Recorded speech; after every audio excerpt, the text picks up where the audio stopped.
Coming up on this edition of Jerusalem Dateline, Israel entering a new phase of war with electronic attacks and striking Hezbollah weapons in Lebanon. We'll hear reaction from the Arab street, analysis from Yigal Kormon. Plus, the paper tiger that is Iran's current regime. How long can it last without the support of its citizens? And relieving the trauma for displaced Israeli families. One meal and one Superbook story at a time. All this and more coming up on this edition of Jerusalem Dateline.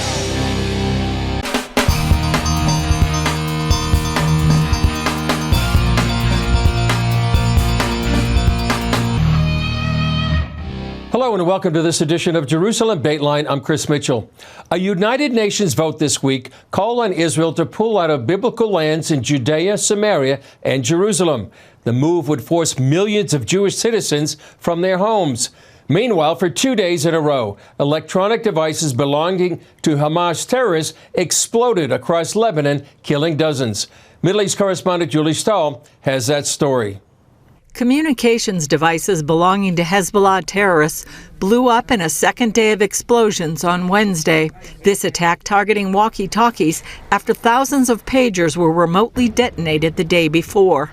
The Wednesday blasts killing more than 30 people and wounding 450. Hezbollah blames Israel for the explosions and says the Jewish nation will pay. At the same time, Israel says it thwarted an Iranian plot to assassinate its top leaders. Officials announcing the arrest of an Israeli citizen who had twice been smuggled into Iran and paid to promote missions to kill Israeli Prime Minister Benjamin Netanyahu and other senior figures. This as Israel is shifting more resources for potential military action against Hezbollah. The IDF's 98th Division is being sent from Gaza to the northern border. Middle East analyst David Daoud told CBN's Faith Nation that diplomatic efforts have failed to end Hezbollah's threat. What seems to remain is some kind of military action to push Hezbollah back from the border, to degrade its military capabilities. And I think we're starting to see the Israelis shift into that posture. As the IDF focus shifts from Gaza to Lebanon, families of hostages held in Gaza worry if Hamas will ever free them. Our greatest fear is that our loved ones, whether or those who are still might be alive or those who have already been murdered, will never come home. And in New York, 2/3 of UN countries passed a resolution on Wednesday demanding Israel leave its biblical homeland of Judea and Samaria and eastern Jerusalem, also known as the West Bank, within the next 12 months. That would force 500,000 Jewish Israelis from their homes in land that the Bible says God gave them thousands of years ago. Most Israelis don't believe they are illegally occupying places like Shiloh, Hebron, Kiryat Arba, and the Old City of Jerusalem, where the two Jewish temples once stood. Julie Stahl, CBN News, Jerusalem. Also this week, Israeli warplanes destroyed more than 1,000 Hezbollah rockets on their launch pads. And the terror group's leader is pledging retaliation after an unprecedented attack on Hezbollah communication devices. Here's the latest. Some Lebanese called the overnight attack one of the most intense since the start of the fighting. Israeli Defense Minister Yoav Gallant declared a new phase of the war with Hezbollah. Our goal is to ensure the safe return of Israel's northern communities to their homes. As time goes by, Hezbollah will pay an increasing price. The IDF Chief of Staff also announced they've approved battle plans for the northern frontier. All this comes the same week as thousands of Hezbollah pages and walkie-talkies suddenly exploded across Lebanon. The enemy crossed in this operation all the rules, laws, and red lines. Hezbollah leader Hassan Nasrallah says as long as the IDF is at war with Hamas, the terror group's ally in Gaza, they'll never let Israel's residents return safely to the north. No military escalation, no killing, no assassinations, and no all-out war can return the population to the borders. Never, God willing. Yigal Kormon of the Middle East Media Research Institute tells CBN News Hezbollah's prestige has dropped dramatically in the Arab world. The Arab world sees that they are not as big and strong as they pretended to be. The Arabs are happy about it because they were a danger to them no less than they were a danger to us. While the U.S. says it stands by Israel, it's discouraging any escalation. This administration is working night and day to ensure that there is not a wider regional war. Thursday, the United Nations Security Council held hearings on the growing tensions in the Middle East. Israel's ambassador said Iran is the main source behind the conflict because it's funding and instigating proxy armies like Hezbollah, Hamas, and others. The Iran proxies are all Iran's attack dogs, unleashed to spread death and destruction across the region. These proxies are the claws of a beast that is not content with attacking Israel alone, but is curving paths toward the domination of the Middle East. In light of the situation in the north, thousands gathered at the Western Wall in Jerusalem to pray for the return of the hostages, protection for the soldiers, and for peace and unity within Israel. This week in the U.S., witnesses testified to the Senate Judiciary Committee about the alarming rise of anti-Semitism. CBN's Brody Carter reports. Despite calls to focus exclusively on anti-Semitism on college campuses, Democrats on the Senate Judiciary Committee broadened those hearings to include the rise in all hate incidents. Since the horrific October 7th Hamas attack on Israel, we have seen an increase in attacks on Jewish Americans, Palestinian Americans, Arab Americans, and Muslim Americans. 60% of all religious-based hate crimes have been directed against the Jewish people. There's something going on here that needs to be addressed. Despite being only 3% of the population, Jewish Americans have remained at the top of the FBI's list of targeted groups, with anti-Semitic incidents rising more than 300% in the past year alone. What starts with the Jews never ends with the Jews, and it hasn't taken long already for the public cries from death to the Jews to become death to America and burning flags on our campuses. Rabbi Goldfeder testified Iran is supporting college protests in America. Immediately after October 7th, some of these groups, like the National Students for Justice in Palestine, came out and said, we are not just in solidarity with this movement, we are part of this movement. They chanted, we are Hamas. And when a group tells you that they are trying to provide material support to terrorists, you should believe them. Rabbi Abraham Cooper, an expert of online hate and terrorism, told CBN's Faith Nation he recently experienced this surge of hate himself. I was present outside of a synagogue in my neighborhood a few Sundays ago and was bear sprayed by quote-unquote protesters, pro-Palestinian protesters, who were trying to actually penetrate a Jewish synagogue on a Sunday morning. With Election Day approaching, lawmakers fear political violence and attacks on minority communities could escalate. Brody Carter, CBN News. Coming up, what's the Arab world saying about Israel's increased strikes at Hezbollah?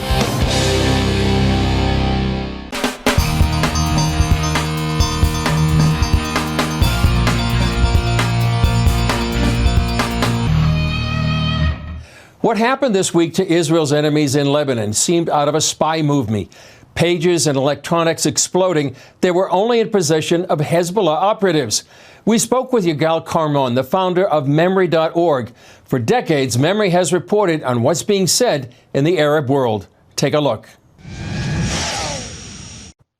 What would people see on your website? I mean, it seems like the Arab media is kind of mocking Hezbollah. They're mocking Hezbollah. What's going on?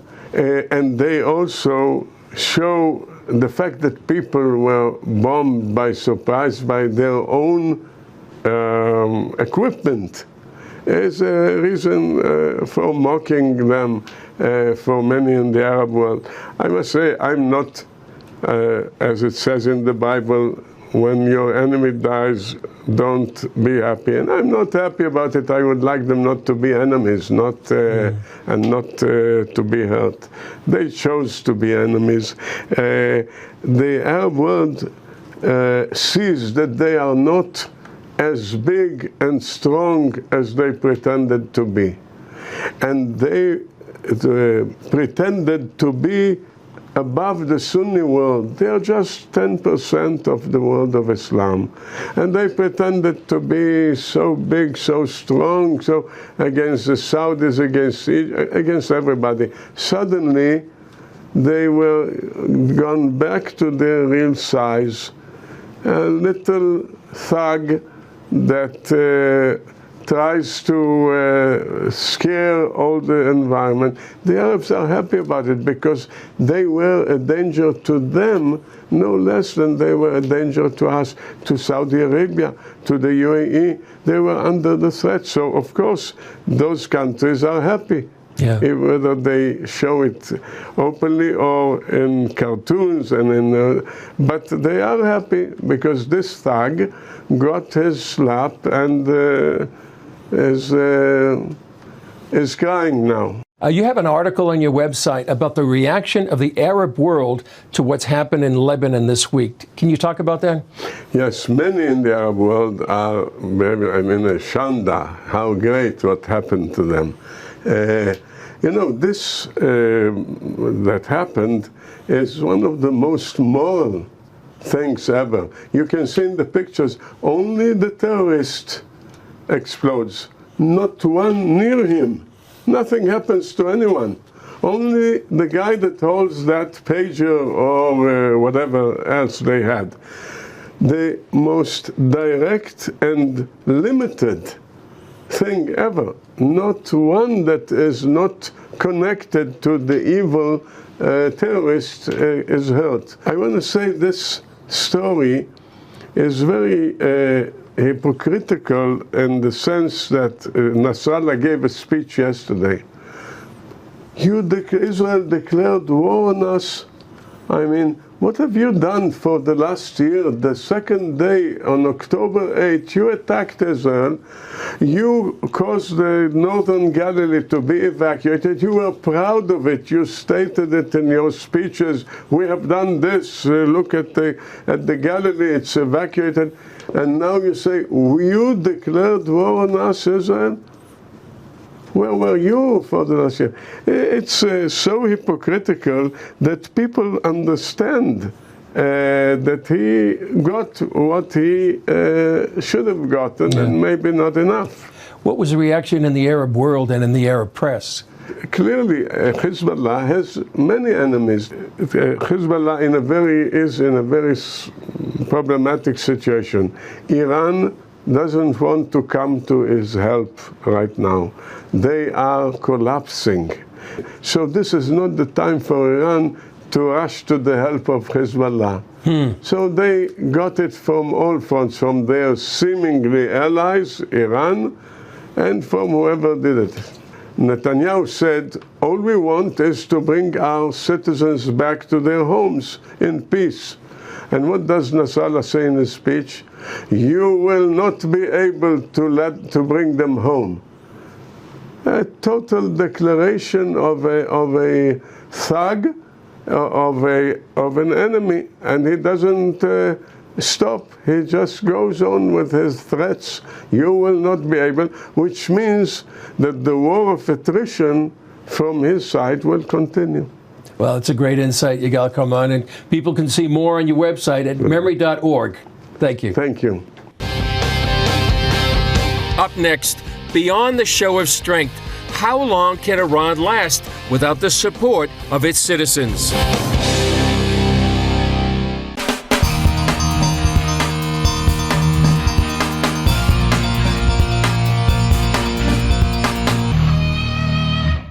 This week marked the second anniversary of the death of 22-year-old Mahsa Amini, the Iranian woman arrested and beaten by Iran's morality police. Her crime? Allegedly wearing tight pants and not wearing her headscarf properly. Her death resulted in nationwide protests in Iran, which our next guest confirms is the reality in Iran. The average citizen disagrees drastically with Ayatollah Khamenei's regime. Ramin, great to be with you. You were born and raised in Iran. Many people have this idea of the regime from the outside. Tell us what Iranians are feeling about the regime on the inside. Well, the people in Iran, they really abhor the regime because 45 years of oppression, people have been oppressed socially, economically. Imagine on top of being economic oppression, they also socially, they cannot dress like the woman, have to wear hijab is mandatory. And it's the anniversary of Mahsa Amini, who was killed by the regime because a little bit of her hair was visible. So the Iranian people really abhor this regime. They don't want this regime. They want to be more like the West, like they want to be free, education, technology, and they don't want, I can tell you with certainty that 95% of the people in Iran, they don't want the Islamic regime. Yes. Would you describe, I mean, some people have, and I think you have as well, it's more like a paper tiger? Yes, the regime basically has no support from within, from the people. If you remember, on April 13, when the regime attacked Israel, the first thing that the regime did, they put anti-riot forces on the streets because they were more afraid of the people rising up than even Israel attacking back. So that's why they were so scared. We had an election in Iran this past March, and only 7% participated. So vast majority of the Iranian people, they don't want this regime. And because the regime passionately hates Israel, the Iranian people, they feel friendship with Israel. They sympathize with Israel. What happened October 7, Iranian people feel that they have been the same victim of the same ideology of Islamic regime. Wow. As you said, it was the second anniversary of the torture and killing of Mahsa Amini. What changed after that? Well, the people saw, one after another. Mahsa Amini was not the first, and sadly, would not be the last. But thousands of Iranians have been murdered, tortured by the regime. In fact, I myself was arrested and tortured when I was 16 years old, which led to me to leave Islam and to become a Christian. But on top of that, the Iranian people, they have no future. They see that they are seen as terrorists. Their passport has no value. They cannot go anywhere. People are escaping, 8 million refugees. And within, Iran is exploding. Imagine when the revolution happened in 79, $1 was equal to 7 tuman of Persian currency. Today, $1 is 60,000 tuman. So imagine the inflation. People have a hard time supporting their family. And on top of that, the regime is oppressing them, and they have this Islamic ideology of taking over the world and exporting the Islamic revolution and Islamic caliphate. And Iranian people don't want that. And right now, the Iranian people are identifying more with their national heritage, which is King Cyrus, King Darius, Xerxes, Artaxerxes, who are mentioned in the Bible actually, and they helped Israel, they helped the Jewish people. And that's why Iranian people are rejecting Islam. They don't want to be identified with Islam. They want to be identified with their national Persian heritage. If the regime is hating Israel, people love Israel. And they say that Israel is not a problem. Israel is not the problem. The regime is the problem, who ruined Iran, who is wasting their funds and their money on terrorism, on sending weapons and rockets and missiles to Hamas, to Hezbollah, to Houthis, to even Russia. Recently, they sent some missiles to Russia. So Iranian people feel that they've been robbed of their future, of their wealth. And 75% of Iranians are under age 30. They're under 40, 30, they're millennials, they are Gen Zs, and they want a bright future. And this regime is not promising that. This regime has a dark future, has a dark plan to destroy the Middle East. And I believe that that's why Iranian people sympathize with Israel, that we have more in common with Israel. They never attacked us. Israel has never had a problem with the people of Iran. And this regime is a troublemaker, and people want to be free from this. Wow, quite a message, and something that many people haven't heard. Thanks so much for sharing this. Thank you for having me. Incredible message. Thank you very much. Still ahead, refreshing weary hearts and traumatized children. CBN Israel helping families in the midst of war.